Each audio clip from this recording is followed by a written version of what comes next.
Welcome to the Thrift Store Rundown, the only YouTube channel to bring Cooks Illustrated, aka America's Test Kitchen, home on a budget, and always take great pride in doing so.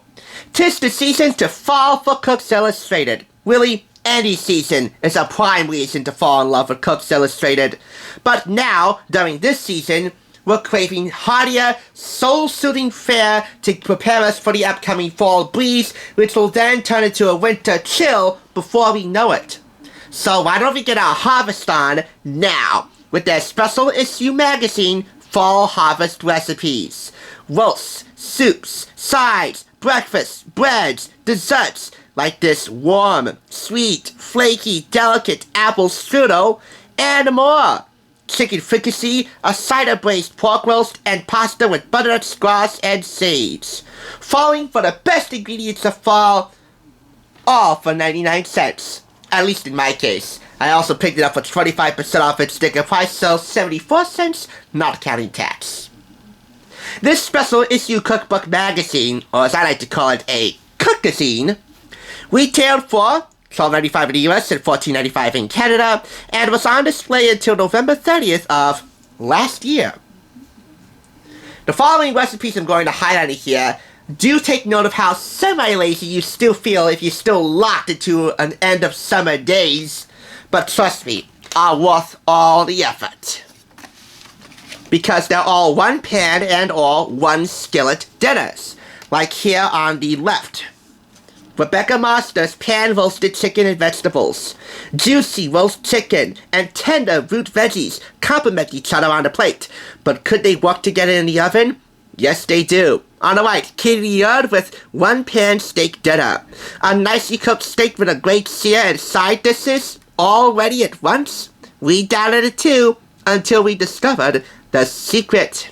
And of course, I need to tell you the rundown with almost every Cooks Illustrated ATK and of course Cooks Country, Cookazine, Cookbook Magazine, whatever.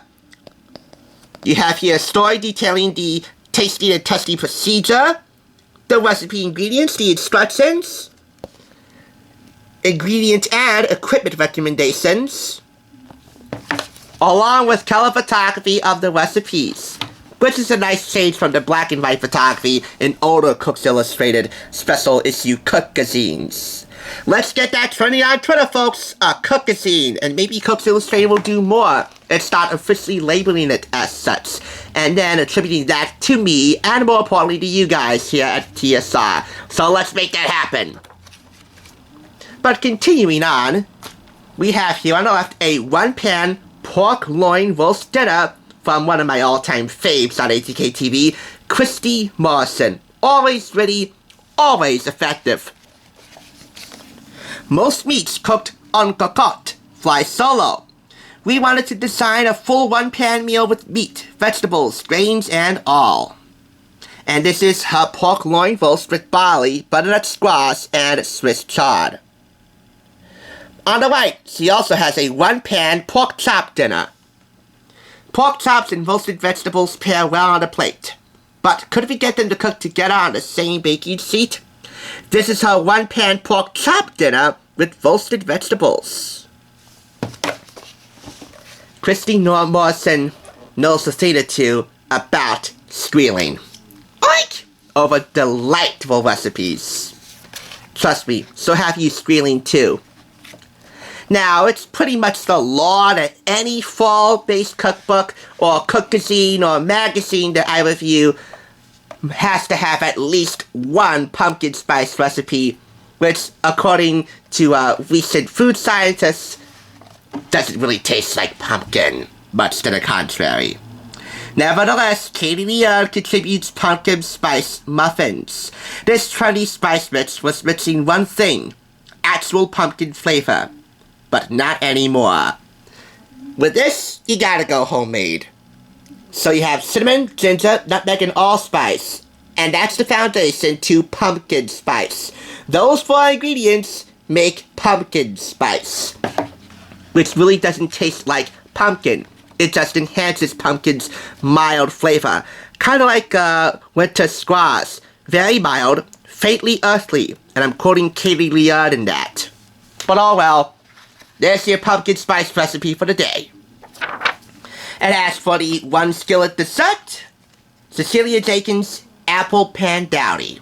Say goodbye to pie for now, and hello to this version of apple pie in a skillet. Apple pan dowdy. Much more epic sounding name. Much more how do you do? Howdy dowdy name. Yet, definitely more of an exotic appeal here. Still, same delicious, warm, homey, comforting, inviting flavor profile and appearance. Warm, comforting, homey, inviting, all to the table to eat. Those are the words that really tie this entire cook cuisine together. And trust me, the one pan, one skillet recipes are worth making alone, but a little extra effort is always worth it, as you see some of the other recipes in here in my random pizza vlog, including a recipe straight out of the Brady Bunch, yet adapted for modern times by Lan Lamb. Buck tops with apples. Straight say goodbye to applesauce. Which reminds me, do they have applesauce in here? You bet your bottom dollar they do. It's not a Brady Bunch recipe unless you have some applesauce. You turn the front or back covers and you have a good amount of color photography for a good chunk of the recipes in here. Plus, a couple of advertisements for their America's Test Kitchen Kids DIY cookbook for young chefs. And another special cook-a-zine all about the all-time best chocolate desserts. 79 of them. They're special issues. And of course, we turn the back cover, more color photography of the recipes as well. Foolproof favorites for the fall season. This special issue contains more than 130 foolproof recipes showcasing the best fall-time ingredients and flavors. If these examples don't tantalize your taste buds further, what will? All in all, you're going to fall for this full-on 5 out of 5 special issue magazine of Cooks Illustrated, and if not, well then, allow me to get somewhat religious with you. Now, it's way out of my jurisdiction to get religious with you. That's really more of my father's department as a born-again Christian, but I want to share with you a quote from Hebrews 12:11. This is the verse. No discipline is enjoyable while it is happening. It's painful! But afterward, there will be a peaceful harvest of right living for those who are trained in this way. Let me summarize it up like this, to make it a little more family-friendly. After a long, hard day of raking up all the leaves that fall off your trees in the backyard, and trust me, no matter how old you get, it's never not fun to jump in that pile of leaves and start all over again. But after a long, hard day of doing that, and other fall-related chores, inside or outside, don't you want this to be your harvest?